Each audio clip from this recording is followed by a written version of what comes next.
Jennifer Turner is director of the China Environment Forum. She joins us to discuss progress between the United States and China. Tell us, how significant is the deal that was signed last month? Well, the deal that both the U.S. and China were making commitments to lower their CO2 emissions. I think it was incredibly significant, particularly for the China side, because this is the first time they've actually put down a number where they say by 2030, our CO2 emissions will peak. Now keep in mind, this is a Himalayan peak. It still will be quite high, but they've totally changed the conversation. And the U.S. also made some commitments for the U.S. to cut back our CO2 emissions. But this is really changing not only the dynamic between the U.S. and China in talking and cooperating on climate issues, but big splash, I think, in the global climate talks. Consequently, does the symbolic nature of this become almost as important as the substance of it? Oh, definitely. And we've already seen a kind of little ripple effect. India just saying that they now have some aspirational goals for peaking in 2020.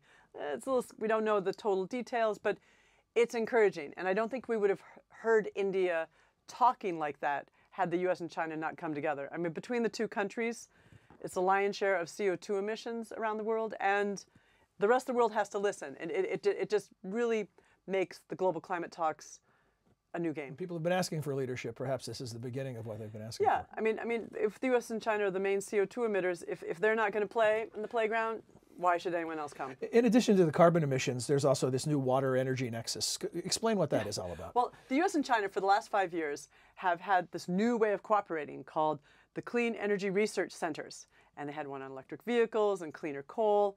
And now they've added one on a water energy program. And what these programs do, it brings together government, business, the national energy laboratories and NGOs to work together, not just to develop joint technologies, but to work on the policy side. And I was personally very excited about the water energy program because here at the Wilson Center, the China Environment Forum, we've been doing a project called Choke Point China for 4 years. That's been doing multimedia reporting and convening about how energy development is impacting water in China. Coal, the true cost of coal is not just the air pollution, it's its thirst for water.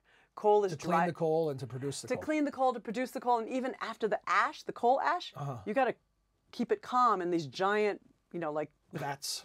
Well, not vats, so county side, just huge swaths of land to keep that dust down. And so coal uses lots of water, and we've put this on the agenda through our convenings and conversations, and we've had lots of conversations with the U.S. side, and so the realization that water and energy can be a new area of cooperation. Is this the most momentum you've seen in this area in your time spent focusing on it? On the water energy? Yes.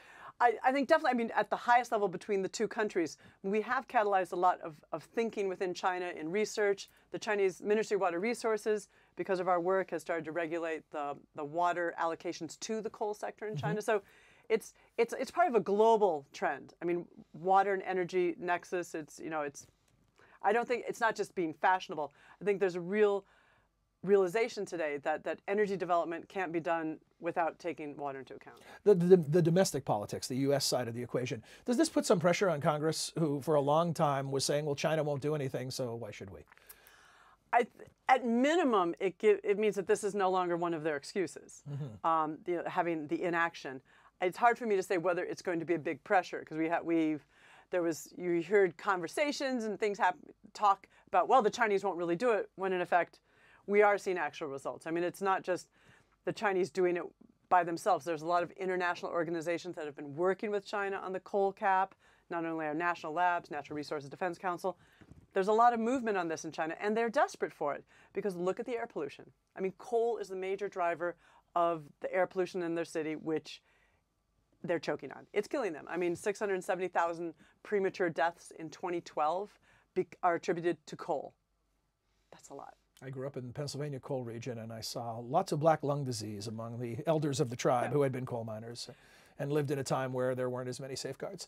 But final thought before we end this discussion, and we'll have you back to have more, obviously, is just any personal insights that you could provide from when you've seen Chinese and American actors discussing these issues.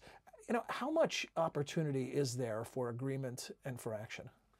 Well, I think that what's notable, while we have this big... Because you've been in meetings with people from both sides of the equation. Yeah. Well, I think that, we have this big now government-to-government bilateral agreement, and and it was made possible in many ways because of not only behind the scenes, the State Department talking for a long time, but a lot of it because of, think tanks like the Wilson Center and international NGOs who've been engaging with China, building their trust, and really talking about, for example, the climate issue. For the Chinese, it's not just the climate issue, it's the air pollution issue. And they're seeing the co-benefits. And so there's been a lot of... And do you see a lot of motivation? Definitely see a lot of motivation. I mean, the Chinese government, for many years now, they said climate change is real. We see that the impact could be very serious for our country. Big population, limited resources. And if you add climate change on top of that, it's a greater disaster in the making. Well, Jennifer, thank you. The dynamic work you've been involved in just got a little more dynamic. A little bit more dynamic. It's exciting. So, yeah, well, we'll look forward to speaking to you as things progress. Thanks so much. Thanks.